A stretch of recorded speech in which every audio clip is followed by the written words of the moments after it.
जो है वो गोल गेंद के आकार की होती है और कंधे का जो है ऊपर की हड्डी वो सॉकेट होता है। तो जिस प्रकार सॉकेट में गेंद फिट हो जाती है उसी प्रकार जो कंधा काम करता है। परंतु कई बार क्या होता है कि ये सॉकेट भर जाता है और गेंद बाहर हो जाती है या गेंद में मूवमेंट कम हो जाता है। उसके ऊपर का जो आवरण है, जो मसल्स हैं, वो उसमें इतनी कठोर हो जाते हैं कि आपस में काम नहीं करते, मतलब उसको मूवमेंट ही नहीं होने देते। इस प्रकार उसको कहते हैं फ्रोजन शोल्डर। फ्रोजन माने जैसे जमा हुआ बर्फ़ है, जमा हुई वस्तु है, तो वो हिलती नहीं है, हिलती डुलती नहीं है। उसी प्रकार तो इसमें चार कारण बताए हैं। या तो कोई इन्फेक्शन होता है, जैसे हमारे शरीर में कोई इन्फेक्शन हो और वो कंधे तक पहुंच जाए, तो वो इन्फेक्शन जो है टीबी भी हो सकता है, कुछ और भी हो सकता है।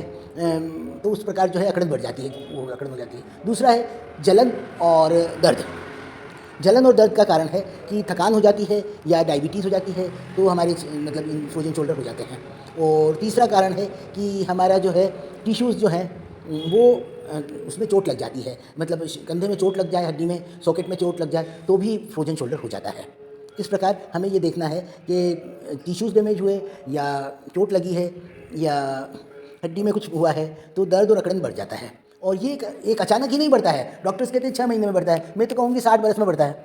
देखिए, जो जो व्यक्ति की क्रियाएँ कम होती हैं, हाथ की हम देखेंगे, जो मजदूर व्यक्ति है उनके कभी फ्रोजन शोल्डर नहीं होगा।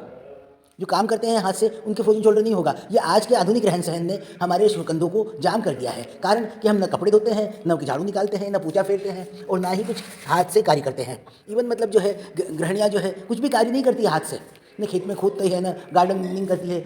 जब हाथ का ही काम, हाथ की हड्डियों का ही मूवमेंट नहीं होगा, काम नहीं होगा, तो वो मसल्स जाम हो जाते हैं और वो फ्रोजन शोल्डर का कारण बनते हैं। इसलिए हम आपसे कहेंगे, मतलब एक विनम्र रिक्वेस्ट है कि बचपन से ही बच्चों की जितना हाथ हिलाता है उतना ही उसके शोल्डर्स मतलब गतिशील रहते हैं। इसलिए शोल्डर्स को गतिशील रखने के लिए आप उनको ज़्यादा से ज़्यादा हाथ हिलाने का कार्य करवाएं और जो गतिशील रहे तो काम मतलब सब बीमारी होएगी ही नहीं। जैसे डॉक्टर आजकल कह रहे हैं कि वर्क फ्रॉम होम भी एक फ्रोजन शोल्डर का कारण रहा है। और ये फ्रोजन शोल्डर आप देखते होंगे कि जो उम्र में आते आते जो है ना, डायबिटीज़ के कारण भी या किसी भी कारण से फ्रोजन शोल्डर हो जाते हैं।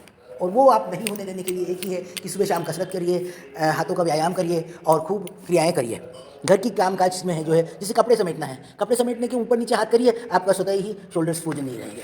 इस प्रकार हमने देखा है कि आप घर के कामकाज में रुचि लीजिए महिलाएं, तो अपने उनके शोल्डर्स ही फ्रोजन नहीं होंगे। पुरुष भी अपने काम को कर सकते हैं और ज़्यादा से ज़्यादा मतलब हम बैठे बैठे काम करें, बैंक में, स्कूल में, खाली बस बिना हाथ हिलाए काम करें तो प्रभाव होता है। इसलिए हाथों को उपयोग करें और हाथों को फ्रोजन शोल्डर होने से बचाएं।